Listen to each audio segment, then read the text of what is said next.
Hello, Math 2 students. This is Mrs. Crawford. We're starting a brand new unit today. This is Unit 1.5, Day 1, and we're going to focus on finding area and perimeter when we're talking about a coordinate plane or a graph. Now, hopefully you did this warm-up together, and that reminded you of the slope formula and distance formula. If not, make sure to ask your teacher about that because it's probably a good thing to look at ahead of time.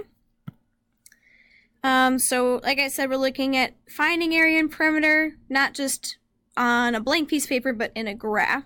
So it involves a little bit more work with that. And the reason is because, or why we're doing this is because a lot of times when you put it into a graph, it makes it a bit more organized and you can see exact points rather than just kind of vague drawings. So you do need to be able to know how to manipulate it, not just on a blank page, but also in a graph format. So a couple definitions to remember. Area is the amount of space inside of a boundary or a shape. And perimeter is the path that surrounds. So you can think about, like, if I was to draw a little picture quick. Let's just draw one. So if I have a square, the area is the green. So everything that's shaded in the middle, if I shaded it like exactly all the way around, that would be the area. The perimeter is the red, so you can think about it like the fence or the border.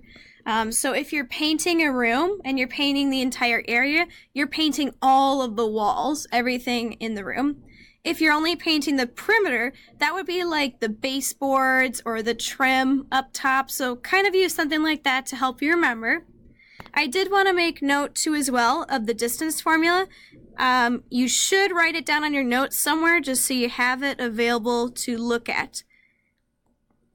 y1 minus y2. Oops. Let's just make this x. Still the same thing, but I like to write x first. So x1 minus x2 squared plus y1 minus y2 squared. So that's our distance formula. If you have something slightly different from that, it's okay. It's not a big deal. As long as you've got x1 and x2, y1 and y2, there's subtraction in here and addition and squaring. So if you flip x1 and x2 and flip y1 and y2, that's okay. And it's still going to work just the same. So let's actually apply it. So first of all, we've got a triangle here. What are our formulas for triangles? Well, perimeter is just adding up all the sides. There's not really a formula for that, so it's just add all sides.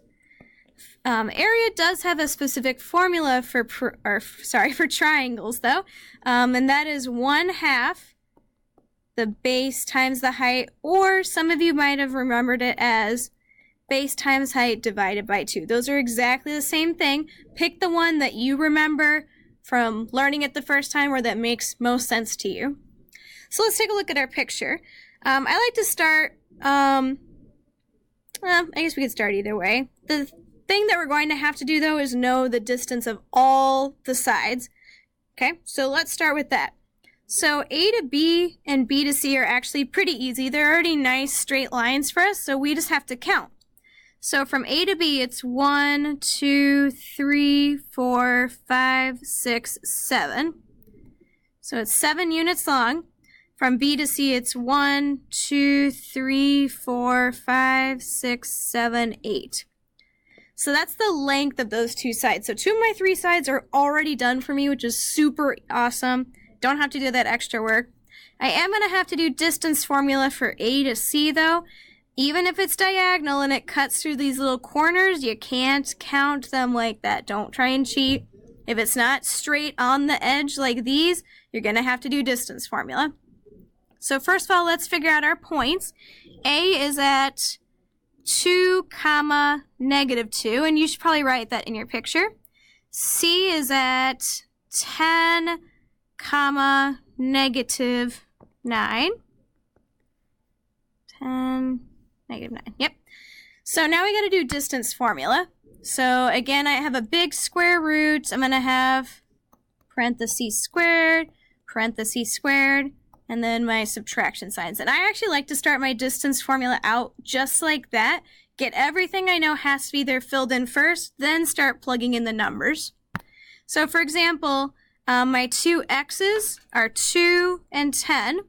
So I'm just going to put 2 minus 10 right there. And then my y's are -2 and -9. So again, just -2, -9 right in those spots. Notice I didn't change the subtraction sign. I didn't change anything about the template yet. I just plugged them in. That's all I've done so far. All right, and then I can start moving through my problem. So I've got square root. Well, it's 2 minus 10. I'm going to keep that in parentheses. Keep parentheses here. Keep my squareds. 2 minus 10 is now -8.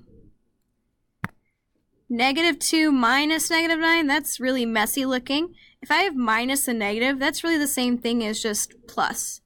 So -2 plus 9, well, that's +7.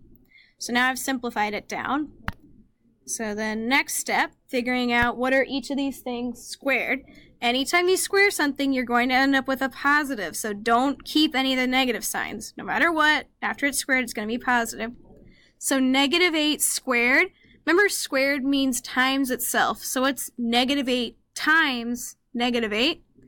Should be +64. And then 7 squared is 7 times 7. So that is 49. Okay. And then again, square root it. Put them together. We have 3, carry the 1, should be about 113. Now, we don't really show lengths as square roots. Excuse my squeaky chair if you heard that. So I'm not going to leave it as that. I know we taught you at one point possibly that you want to keep things in square root form, but if I'm talking about the length of a triangle, it doesn't really make sense to keep it as a square root. I don't say when I go to Home Depot, hey, can you give me square root of 113 feet of wood? That doesn't really make sense. So type it in on your calculators. If you're not sure how to do that, ask the teacher who's in the room. But you should get 10.63. And I'm going to round it to 2 decimal places to be a bit more exact. And I'm going to label it right here, 10.63. So now all 3 of my sides are done. They've been labeled. Awesome. So now comes the task of figuring out our area and our perimeter. I'm going to start with perimeter because I actually think that's a little bit easier. It's just adding up the sides. That's literally all it is. It's like figuring out the fence length. So that means I have to add 10.63 plus 7 plus 8. Those are my 3 sides of the triangle.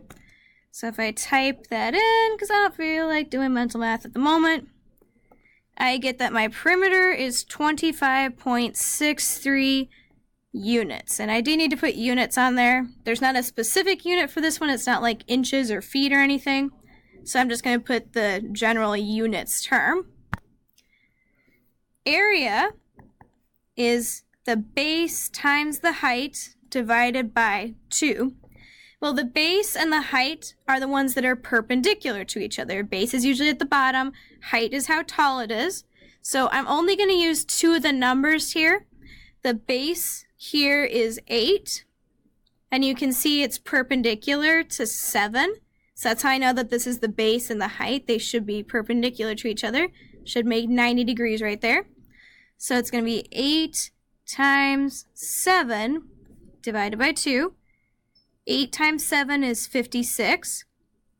Divide it by 2, and I get that the area is 28 units. And since it's area, it's going to be squared. Remember, perimeter is units, area is units squared.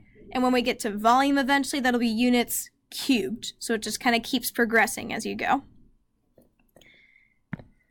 All right, the second example we're going to do, this shape is different. Now we've got a rectangle going on here. So I'm going to write down my formulas. Perimeter, again, is going to be basically adding up all the sides, but there is actually a little cheat you can do. If you know the length, you just double the length, and you add 2 of the width. And that's because this side and this side should be congruent. and this side should be congruent because it's a rectangle, and it tells us it's a rectangle. That's how I know. Area, easy one hopefully to remember, is just length times width. This is a cursive L, by the way. That's how you write that variable.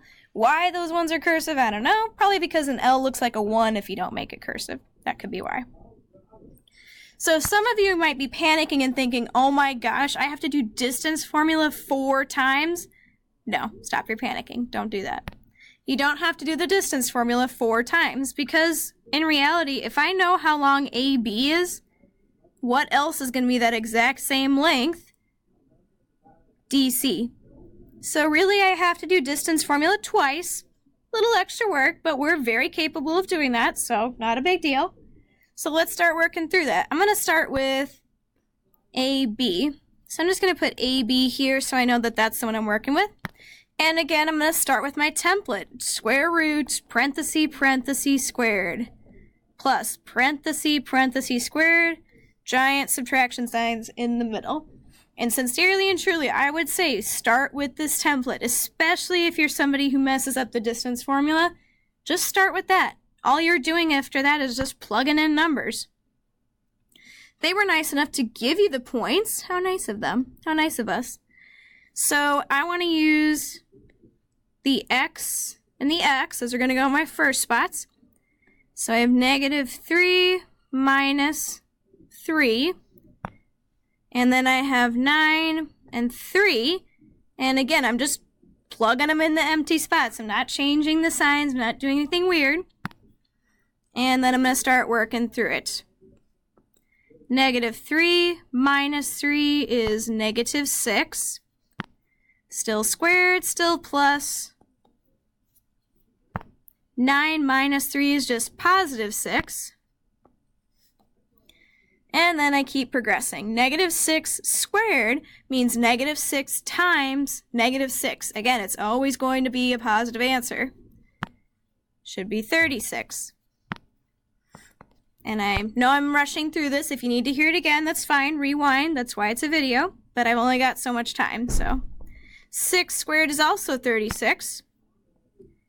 Put them together and I get square root of 72. Again, that's not a perfect square, so I'm going to type it in my calculator and get a nice, decently rounded number. And I get 8.49. So that is how long this line is. And it's matching side over here.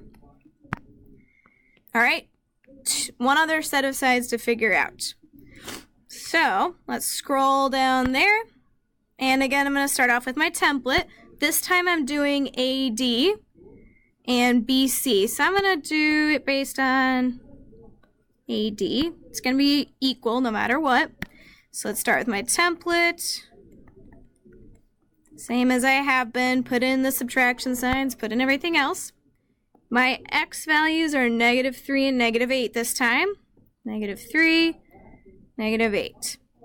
My Y values are 4 and 9. 4 and 9. Okay, and I'm going to kind of zoom through this section here. -3 minus -8 is the same thing as -3 plus 8, which is 5.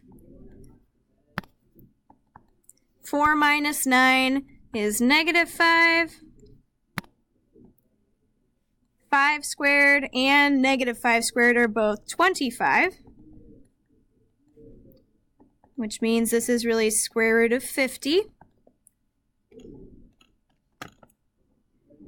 And I get 7.07. So this side is 0.07 and this side is 0.07. Okay, I know I zoomed through that. Please ask a teacher for help in the room if you are unsure how I did that. But I need to finish up my formulas. Perimeter is going to be all the sides added up. So 7.07 is doubled. And 8.49 is also doubled because there's 2 of each. So I get, let me type it in on my handy dandy calculator. Should get 31.12. My area is length times width, so 7.07 times 8.49. check with your teacher for the answer.